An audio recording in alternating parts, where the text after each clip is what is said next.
اعوذ باللہ السمیع العلیم من الشیطان الرجیم من حمزہ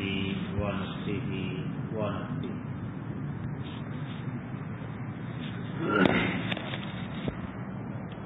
یا ایھا الذین آمنوا ان تطیعوا الذین کفروا یردوکم علی اعقابکم فتنقلبوا خاسرین۔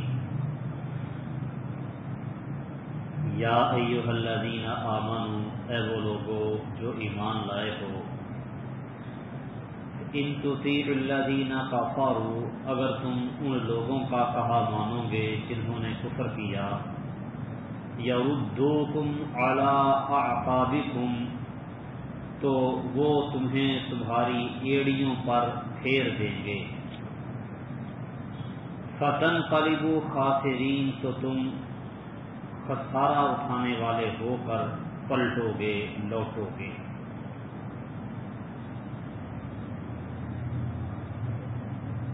احد کی عارضی شکست کے بعد کفار نے، جن میں منافقین، یہودی اور مشرکین سبھی شامل تھے، انہوں نے مسلمانوں کے دلوں میں مختلف قسم کے شکوک و شبہات پیدا کر کے انہیں اسلام سے برگشتہ کرنے کی کوشش کی۔ تو اللہ سبحانہ و تعالی نے اس پر مسلمانوں کو متنبہ کیا، خبردار کیا کہ اگر کفار کے مکر و فریب میں آ گئے تو وہ تمہیں خسارے کی طرف لے جائیں گے۔ اگر تم نے ان کی بات مان لی، ان کے مکر میں آ گئے تو تم خسارہ اٹھانے والے ہو جاؤ گے۔ دنیا میں سب سے بڑا خسارہ یہ ہے کہ کوئی انسان اپنے دشمن کے سامنے ہتھیار ڈال دے، اور آخرت کا سب سے بڑا خسارہ ہے کہ بندہ اجر و ثواب اور نیکیوں سے محروم ہو جائے اور اللہ تعالیٰ کے عذاب میں گرفتار ہو جائے۔ تو یہاں سے دونوں قسم کا خسارہ مراد ہے کہ اگر کافروں کی بات مان لو گے تو نتیجہ تن شکست کھا جاؤ گے ان کے ہاتھوں، اور پھر آخرت میں بھی عذاب میں گرفتار ہو جاؤ گے، ثواب اور نیکیاں تمہاری وہ ساری کی ساری ضائع ہو جائے گی، حبط ہو جائے گی۔ بل اللہ مولاکم، بلکہ اللہ تعالیٰ تمہارا کارساز ہے، وہو خیر الناصرین، اور وہ مدد کرنے والوں میں سے سب سے بہتر ہے۔ مولا کا معنی مالک بھی ہوتا ہے، مددگار بھی، دوست بھی، کئی معنوں میں لفظ مولا استعمال ہوتا ہے۔ مختلف معنی ملا جلا کے قریب قریب کوئی 40 معنی بنتے ہیں لفظ مولا کے۔ تو یہاں پہ مولا سے مراد دوست، کارساز، یہ مراد ہے کہ تمہارا مولا اللہ تعالیٰ ہی ہے۔ یعنی کفار کی اطاعت تو تم اس لیے کرو، ان کا کہا اس لیے مانو گے کہ کافر کوئی تمہاری مدد کر دیں، لیکن حقیقت یہ ہے کہ کافر مسلمانوں کی کبھی مدد نہیں کریں گے۔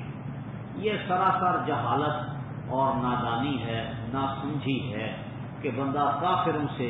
مدد کی امید رکھ لے۔ تمہارا مالک، تمہارا حامی و ناصر تو اللہ تعالیٰ ہی ہے، تو اس اللہ پر اگر تم بھروسہ کرو گے تو دنیا کی کوئی طاقت تمہارا بال بھی بیکا نہیں کر سکتی۔ بل اللہ مولاکم، اللہ ہی تمہارا مولا ہے، کارساز ہے، مدد ہے، مددگار ہے، حامی و ناصر ہے۔ وہو خیر الناصرین، اور وہ سب سے بہتر مدد کرنے والا ہے۔ یہاں پہ خیر الناصرین اللہ نے فرمایا ہے، اس کا لفظی معنی بنتا ہے مدد کرنے والوں میں سے سب سے بہتر مدد کرنے والا، جس کا ظاہری سا تقاضا یہ بنتا ہے کہ اللہ کے علاوہ اور بھی مدد کرنے والے ہیں، لیکن اللہ ان میں سب سے اچھا اور بہتر مددگار ہے۔ لیکن یہاں پہ یہ معنی نہیں مراد، یہ خیر الناصرین کا لفظ محاورۃً استعمال ہوا ہے۔ مراد یہ ہے کہ جن سے تم مدد کی امید لگائے بیٹھے ہو، تمہیں جن سے امیدیں ہیں کہ یہ ہماری مدد کر دیں گے، ان سب سے بہتر اللہ تعالیٰ ہے، وہ تمہاری مدد کوئی نہیں کر سکتے، مدد صرف اللہ نے ہی کرنی ہے، لہذا امیدیں اپنی اللہ تعالیٰ سے ہی لگاؤ، اللہ سے ہی جوڑو کہ وہی مدد کرنے والا ہے۔ سنلقی فی قلوب الذین کفروا الرعب بما اشرکوا باللہ ما لم ینزل بہ سلطانا، سنلقی عن قریب ہم ڈال دیں گے، فی قلوب الذین کفروا جنہوں نے کفر کیا ان کے دلوں میں، الرعب رعب، بما اشرکوا باللہ اس وجہ سے کہ انہوں نے اللہ کے ساتھ شریک ٹھہرایا، ما لم ینزل بہ سلطانا اس چیز کو جس کی اس اللہ نے کوئی دلیل نہیں اتاری، وَمَأْوَاهُمُ النَّارُ اور ان کا ٹھکانہ آگ ہے، وَبِئْسَ مَثْوَى الظَّالِمِينَ اور ظالموں کا برا ٹھکانہ ہے۔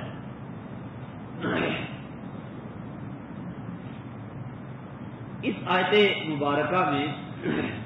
اللہ سبحانہ و تعالی نے اپنے سابقہ بیان کو مکمل کیا ہے۔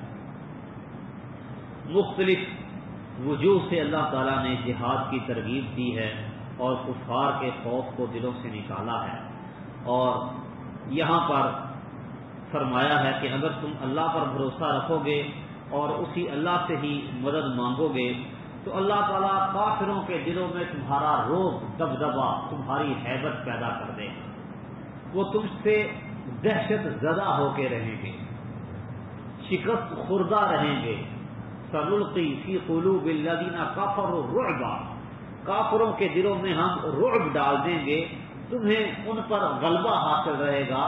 اور اس رعب ڈالنے کی وجہ کیا ہے؟ بما اشرکوا باللہ ما لم ینزل بہ سلطانا، کہ کافر اللہ کے ساتھ شرک کرتے ہیں، ایسا شرک کرتے ہیں کہ اللہ تعالیٰ نے اس پر کوئی دلیل نازل نہیں کی، کبھی کسی کو اللہ کا ہمسر، کبھی کسی کو اللہ کا شریک، کبھی کسی کو اللہ کا ساتھی اور ساتھی بنا دیتے ہیں۔ ان کے شرک کرنے کی وجہ سے ان کے دلوں میں اہل توحید کا روب، اہل توحید کی ہیبت اور دبدبا یہ اللہ تعالیٰ پیدا کر دے گا۔ صحیح بخاری اور صحیح مسلم میں روایت ہے کہ نبی کریم صلی اللہ علیہ وسلم نے فرمایا، اعطیت خمسا لم یعطہن احد قبلی، مجھے اللہ نے 5 چیزوں سے نوازا ہے جو مجھ سے پہلے، کہ نصرت بالرعب مسیرۃ شہر، میں ابھی اپنے دشمن سے 1 مہینے کی مسافت پر ہوتا ہوں تو میرا دشمن مجھ سے گھبرانے لگتا ہے اور ڈرنے لگتا ہے۔ 1 مہینے کے فاصلے پر ہونے کے باوجود دشمن کے دلوں میں رعب پیدا ہو جاتا ہے، رعب آ جاتا ہے۔ تو اس آیت کریمہ میں اللہ سبحانہ و تعالی نے احد کی طرف اشارہ کیا ہے کہ احد میں اگرچہ مسلمانوں کی غلطی کی وجہ سے جو 50 تیر انداز درے میں مقرر کیے تھے، ان میں سے اس نافرمانی کی وجہ سے، اس غلطی کی وجہ سے کافروں کو موقع ملا، انہوں نے پیچھے سے آ کر حملہ کیا اور وقتی طور پر انہیں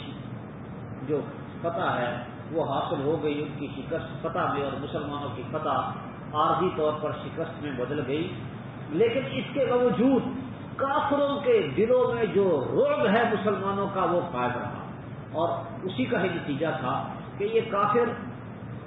چپکے چپکے آہستہ آہستہ کھسکتے گئے، کوئی ٹھہر نہیں سکا میدان میں، یہ سارے بالآخر میدان چھوڑ کے بھاگ گئے، مسلمانوں نے ہلہ بولا اور ان کے خوف پھر دوبارہ سے اکھڑ گئے۔ تو پھر اسی طرح سیرت کی بعض کتابوں میں یہ بھی ذکر ہے کہ احد سے جب یہ مشرک نکلے تو انہوں نے مدینے پر دوبارہ حملہ کرنے کا ارادہ کیا، لیکن مسلمانوں کے رعب کی وجہ سے وہ حملہ آور نہ ہو سکے، اور پھر انہوں نے منصوبہ بنایا کہ ایسے کام نہیں چلے گا، ہم اکیلے کچھ نہیں کر سکتے، باقی کافروں کو بھی اپنے ساتھ ملاؤ۔ تو یہ ملت کفر کا اتحاد کر کے وہ پھر حملہ آور ہوئے مدینے پر، جس کے نتیجے میں غزوہ احزاب ہوا تھا۔ تو اس میں اللہ سبحانہ و تعالی نے فرمایا ہے کہ سنلقی فی قلوب الذین کفروا الرعب، اب کافروں کے دلوں میں شرک کرنے کی وجہ سے مسلمانوں کا رعب اور خوف موجود تھا۔ آیت میں اگرچہ غزوہ احد کی بابت اشارہ ہے، لیکن بات عام ہے۔ احد کے علاوہ بھی تمام جنگوں میں مسلمانوں کا رعب کافروں کے دلوں میں ہے، اور کافروں کے دلوں میں مسلمانوں کا رعب رہتا ہے۔ اور وہ جو حدیث میں نے آپ کے سامنے پیش کی ہے کہ نبی صلی اللہ علیہ وسلم فرماتے ہیں مجھے 1 مہینے کی مسافت سے اللہ تعالیٰ نے دشمن پر رعب عطا کیا ہے، تو وہ بھی عام ہے۔ احد ہو، خندق و احزاب ہو، یا کوئی بھی اور معرکہ ہو، رسول اللہ صلی اللہ علیہ وسلم کا یہ رعب عام ہے۔ اور پھر یہ رعب صرف نبی کریم صلی اللہ علیہ وسلم کا ہی نہیں، اہل ایمان کا رعب بھی ہے۔ سنلقی فی قلوب الذین کفروا الرعب بما اشرکوا باللہ ما لم ينزل به سلطانا، مشرکوں کے شرک کرنے کی وجہ سے اہل ایمان کا رعب اور خوف ان ظالموں کے دلوں میں رہتا ہے۔ اور شرک واضح ہو گیا کہ وہ ایسی بیماری ہے جس کی وجہ سے دل میں خوف اور رعب بیٹھتا ہے، اور جس کے دل میں شرک نہیں ہوتا اس کا دل کبھی خوف زدہ نہیں ہوتا، وہ دنیا کی کسی طاقت سے نہیں ڈرتا۔ اللہ کا ڈر جو دل میں بٹھا لے پھر اس دل میں کسی اور کا ڈر نہیں آتا، اور جس دل میں اللہ کا ڈر نہ ہو پھر وہ اپنے سائے سے بھی ڈرتا ہے۔ شرک بیماری ہے ایسی جو بندے کو مرعوب، دہشت زدہ، شکست خوردہ اور ہیبت زدہ رکھتی ہے۔ یہی وجہ ہے کہ جب مسلمان تھوڑے سے تھے اور توحید ان کے سینوں میں موجود تھی تو پورا کفر ان سے لرزاں تھا، وہ سب ان سے ڈرتے تھے، ہیبت زدہ تھے۔ لیکن اب 1.25 ارب بلکہ اس سے بھی بڑھ گئی آبادی اب تو مسلمانوں کی۔ نتیجہ کیا ہے، حالت کیا ہے کہ مسلمان کوئی کسی قبر کے آگے جھکا ہوا ہے، کوئی کسی آستانے پہ سر ٹیکے ہوئے ہے، کوئی کسی کے وسیلے اور واسطے وہ اپنائے ہوئے اور اللہ کے حضور پیش کیے ہوئے ہے، کوئی کسی طرح کا شرک کر رہا ہے، کوئی کسی طرح کا شرک کر رہا ہے۔ نتیجہ یہ ہے کہ اب کافروں کا رعب ان کے دلوں میں آ گیا ہے، یعنی شرک کی بیماری جہاں پہ بھی آئے گی بندے کو مرعوب کر دے گی۔ ہاں، اب بھی جو خالص اہل توحید ہیں، جو اللہ تعالیٰ کے شرک سے بچے ہوئے ہیں، اب بھی ان کے دلوں میں کسی قسم کا کوئی خوف نہیں، وہ ہر قسم کی باطل کی بڑی سے بڑی قوت سے ٹکرانے کے لیے تیار ہوتے ہیں۔ جن کے دلوں میں شرک نہیں، توحید ہے، وہ مرعوب نہیں ہوتے، باطل چاہے جتنا مرضی زبردست اور طاقتور کیا نہ ہو۔ وہ کہتے ہیں کم من فئۃ قلیلۃ غلبت فئۃ کثیرۃ بإذن اللہ، کتنی ہی تھوڑی جماعتیں اللہ کے حکم سے بڑی بڑی جماعتوں پر غالب آ گئیں، ان کا اللہ تعالیٰ پر ایمان اور یقین ہوتا ہے۔ نبی کریم صلی اللہ علیہ وسلم کا بھی فرمان ہے لن یبرح ھذا الدین قائما یقاتل علیہ عصابۃ من المسلمین کہ یہ دین ہمیشہ قائم رہے گا، مسلمانوں کی ایک جماعت اس دین پر لڑتی رہے گی حتیٰ کہ قیامت قائم ہو جائے۔ جہاد و قتال یہ جاری و ساری رہے گا، مسلمان جتنے مرضی کمزور کیوں نہ ہو جائیں، لیکن کمزوری کے باوجود اپنی توحید کی وجہ سے، عقیدے کی وجہ سے کافروں کے آگے سیسا پلائی دیوار بن کے کھڑے ہو جائیں۔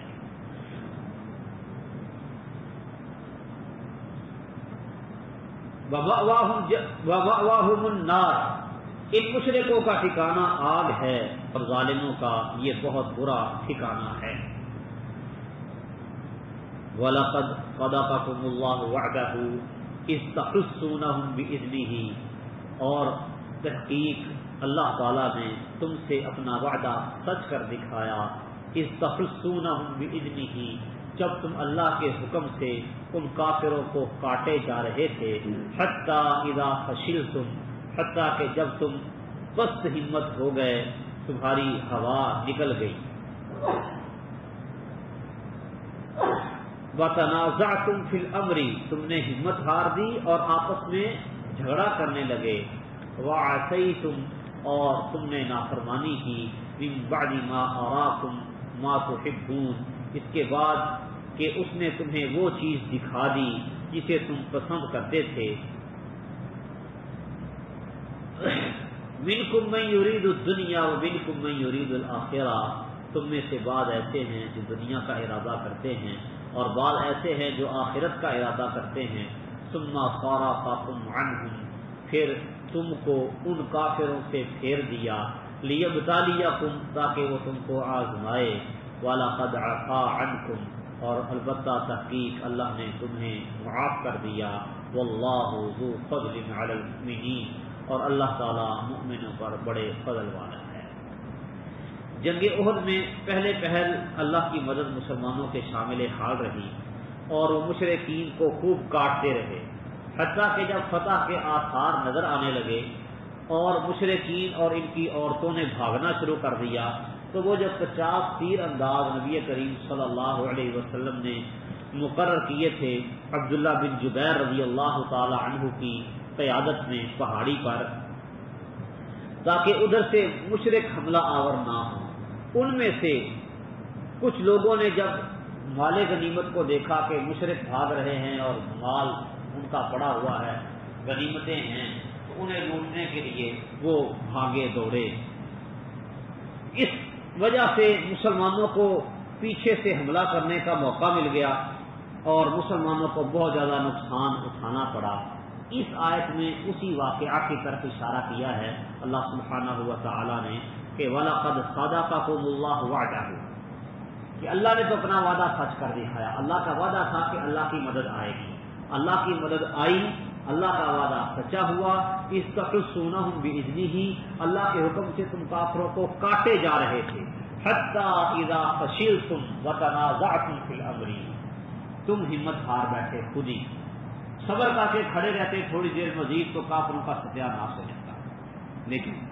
فَشِلْتُمْ وَتَنَازَعْتُمْ فِي الْأَمْرِ، تم آپس میں جھگڑنے لگے کہ ہمیں نیچے اترنا چاہیے نہیں اترنا چاہیے، اس بات میں جھگڑا ہونے لگ گیا۔ وَعَصَيْتُمْ، اور تم نے نافرمانی کی۔ نبی صلی اللہ علیہ وسلم نے حکم دیا تھا کہ تم دیکھو کہ پرندے ہمارا گوشت نوچ رہے ہیں، پھر بھی تم نے نہیں اترنا جب تک میں تمہیں نہ کہوں۔ تم دیکھو کہ ہم نے جنگ فتح کر لی ہے، ہم غنیمتیں لوٹ رہے ہیں، پھر بھی جب تک نہ کہوں تم نے نہیں اترنا۔ تم نے وہ بات مانی، عصیتم، نافرمانی کی۔ من بعد ما آراکم ما تحبون، اس کے بعد کہ اس نے تم کو وہ دکھایا جسے تم پسند کرتے تھے۔ مال غنیمت کو تم پسند کرتے تھے کہ ہم جنگ کریں، جہاد کریں، اللہ تعالیٰ ہمیں راز کرے، ہمیں فتح عطا کرے، غنیمتوں کا مال ہمیں دے۔ فتح تمہیں نظر آ گئی، غنیمتوں کے انواع تمہارے سامنے تھے، تمہیں نظر آئے تو تم نے نافرمانی کر دی۔ منکم من یرید الدنیا ومنکم من یرید الآخرہ، تم میں سے کچھ دنیا کے طلبگار تھے اور کچھ آخرت کے۔ ثم صرفکم عنہم، پھر اس نے تم کو پھیر دیا، یعنی تم کو اس نے ان کافروں سے پھیر دیا، مطلب ہے کہ تم نے رسول اللہ صلی اللہ علیہ وسلم کی نافرمانی کی اور جنگ سے راہ فرار اختیار کی، تو غلبے کے بعد ان کے مقابلے میں اللہ تعالیٰ نے تمہیں شکست اور پسپائی دکھا دی،